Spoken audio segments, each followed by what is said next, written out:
أماكن ما بتقطعش فيها الكهرباء في مصر. منورين بفلوسنا.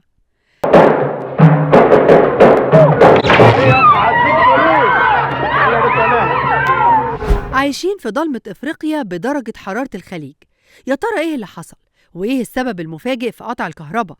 وإيه هي الأماكن اللي استثنوها من قطع الكهرباء ومنورة بفلوسنا؟ بعد ارتفاع ساعات انقطاع الكهرباء في مصر في الأيام الأخيرة واللي وصلت لأكتر من 5 ساعات في بعض المناطق، وده مع ارتفاع كبير في درجات الحرارة، خرجت الحكومة عن صمتها وقدم رئيس الوزراء مصطفى مدبولي اعتذار للشعب عن انقطاع الكهرباء بشكل مكثف خلال الأيام اللي فاتت، لكنه صدم الناس بمفاجأة غير سارة، وهي أنه هيستمر في زيادة معدلات قطع الكهرباء لمدة شهر. والسؤال، مصر اللي أعلنت في وقت قريب جدا الاكتفاء الذاتي من الغاز الطبيعي وصرف مليارات على تطوير شبكات الكهرباء، لا وتصديرها بره مصر، الموضوع حقق سخرية وفي نفس الوقت ألم وهم، خاصة مع ارتفاع درجات الحرارة والصيف الساخن جدا اللي بنعيشه السنة دي. رئيس الوزراء قال إنه هيستمر في قطع الكهرباء 3 ساعات لحد نهاية شهر يونيو، وهيتم تخفيض بداية من شهر يوليو. طب إيه اللي حصل فجأة سبب قطع الكهرباء؟ وإيه السر ورا كل ده؟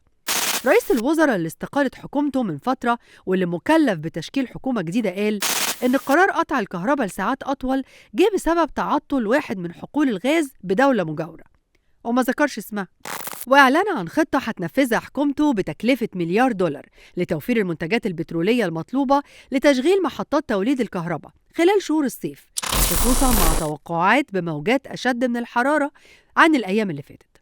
وقررت الحكومة تخصيص $180 مليون بشكل عاجل، وده عشان نشتري 300,000 طن مازوت لضمان مواجهة أي أزمة طارئة في المدى القريب. بالرغم من كل ده، في أماكن في مصر استثنوها من قطع الكهرباء ومنورة طول الليل. تعالوا نشوف إيه هي الأماكن دي. مصدر مسؤول بشركة الكهرباء خرج وصرح إنهم هيستثنوا 4 محافظات ومناطق من خطة تخفيف الأحمال على أساس إنها أماكن استراتيجية لا يمكن قطع الكهرباء عنها.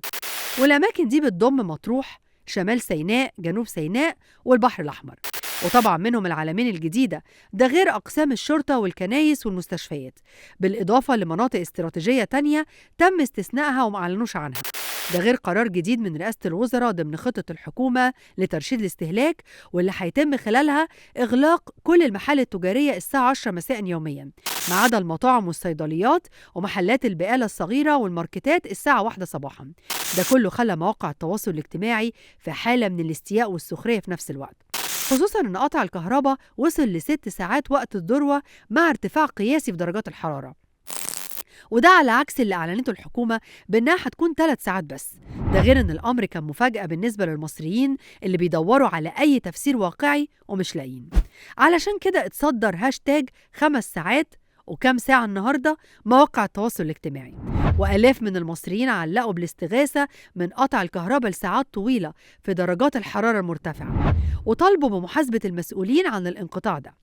في النهاية مستنيين تعليقاتكم عن الأزمة وإزاي بتتعاملوا مع الساعات الطويلة في قطع الكهرباء.